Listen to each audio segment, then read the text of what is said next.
درود کا یہ فائدہ بھی ہے کہ طبیعتوں کے اکھڑ پن کو دور کرتا ہے۔ اگر آپ کو یہ پریشانی ہو کہ اولاد اکھڑ مزاج ہے، بات مانتی نہیں ہے، طبیعت میں سختی ہے، تو ان کو بطور وظیفہ درود کی تسبیح دیں۔ آپ ہفتوں اشروں میں دیکھیں کہ ان کی طبیعت میں لطافت آ گئی ہے۔ درود پڑھنے والے کو اللہ ذہانت کی دولت سے بھی مالا مال کرتا ہے۔ درود پڑھنے کا سب سے بڑا فائدہ یہ ہے کہ رسول کریم نے ارشاد فرمایا قیامت کے دن میرے سب سے نیڑے وہ ہوگا جو کثرت کے ساتھ میرے اوپر درود پڑھنے والا ہوگا۔ ایک اور بات بھی عرض کرنا چاہتا ہوں، آج 72-73 فرقے ایک بندے کو کھینچ رہے ہیں اور ہر بندے کے لبوں پر قرآن و حدیث کی بولی ہے۔ عام آدمی پریشان ہو جاتا ہے کہ جاؤں تو کدھر جاؤں۔ ہر بندہ تحقیق کرنے بیٹھ جائے اور ان 72-73 فرقوں میں سچائی پہ کون ہے اس کو تلاش کرنے لگ جائے تو وہ باقی امور زندگی کیسے بجا لائے گا؟ تو کیا سادہ سا نسخہ ہے کہ ہم حق کو پہچانیں۔ 72-73 آدمی ایک بندے کو کھینچ رہے ہوں تو اس کا تو دماغ خراب ہو جاتا ہے۔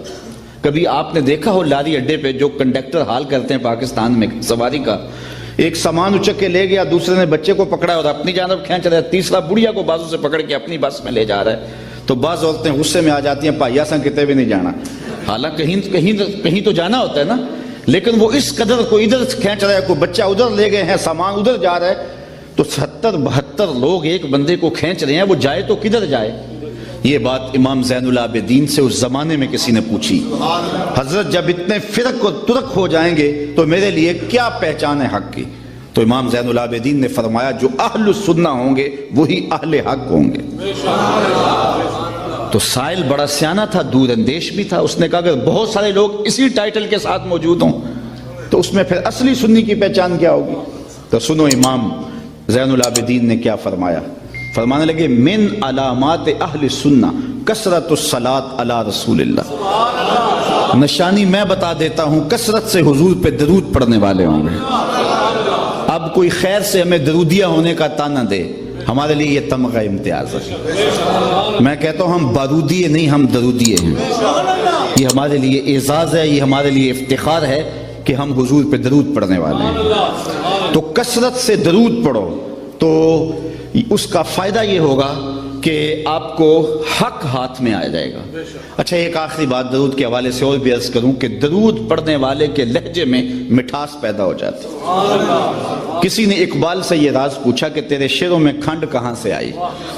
غالب اقبال سے بڑا شاعر اہل نقد مانتے ہیں، لیکن جو عزت اقبال کو ملی علیہ رحمہ کو وہ غالب کا مقدر نہیں ہو سکی۔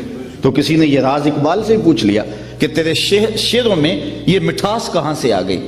تو اس نے کہا کہ میں نے 1.25 کروڑ مرتبہ حضور پہ درود پڑھا تھا، یہ سارا شہد نام محمد کا ہے صلی اللہ علیہ وسلم، میں تنہا کمال سخن کو نہ پہنچا، میرے شعر ہیں اور تاثیر ان کی۔ تو اپنی اولاد کو کثرت سے حضور پہ درود پڑھنا سکھائیں گے تو اس کا لازمی نتیجہ یہ ہوگا کہ ان کے سینے میں حضور کا پیار پیدا ہوگا۔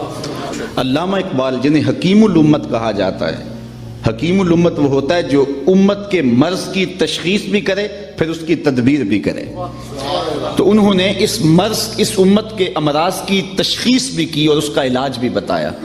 وہ اپنے ایک مکتوب میں لکھتے ہیں کہ نئی نسل کے سینے میں حضور کا پیار منتقل کرنے کے لیے آپ کو 3 کام کرنے ہوں گے۔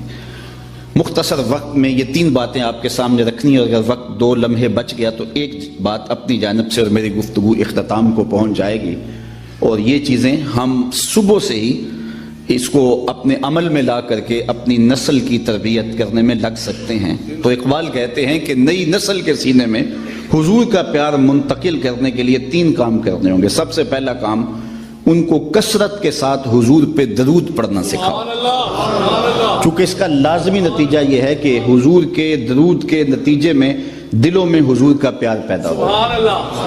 درود طبیعتوں کو نکھارتا ہے، اور ایک بات بتاؤں، درود شریف طبیعتوں میں تقدس پیدا کرتا ہے۔ اگر کسی کو یہ خوف ہو کہ میری اولاد غلط ہاتھوں میں چلی نہ جائے اور ان کی عصمت کا جوہر کہیں برباد نہ ہو جائے، کہیں ان کی نظر کا تقدس نہ لٹ جائے، تو وہ اپنی اولاد کو کثرت سے حضور پہ درود پڑھنے کی ترغیب دے، اولاد کو پاک دامنی نصیب رہے گی۔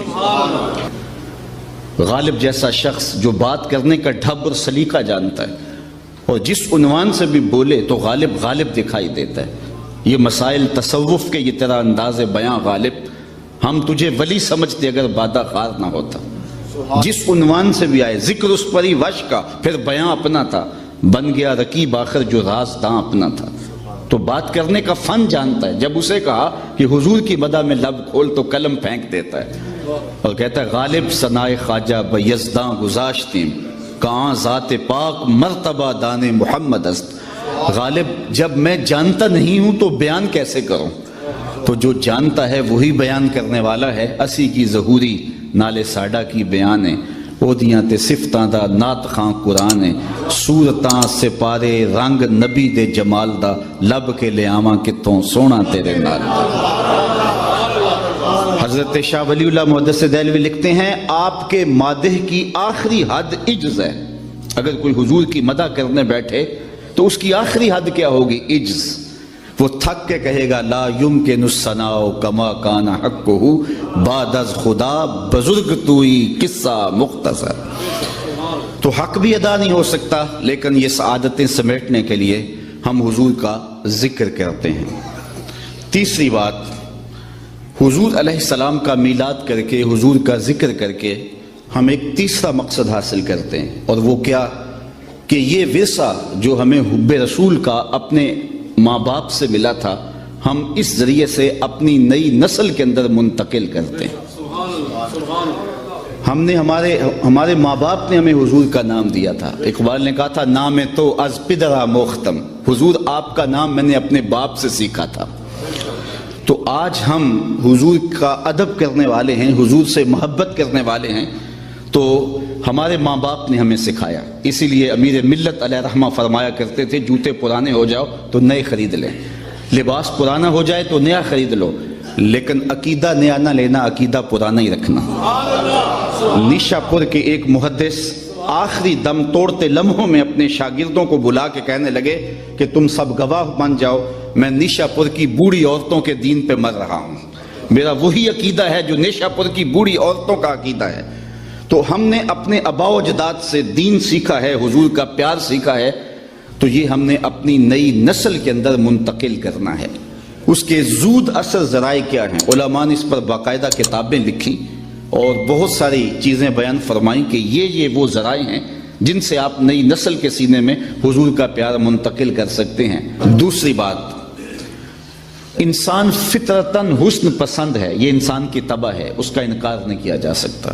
جہاں بھی حسن ہوگا انسان ادھر لڑک جائے گا. وہ کاکل داراس میں ہو، وہ لب و رخسار میں ہو، وہ قامت زیبا میں ہو، وہ نرگسی آنکھوں میں ہو، وہ معصوم بچے کی مسکراہٹ میں ہو.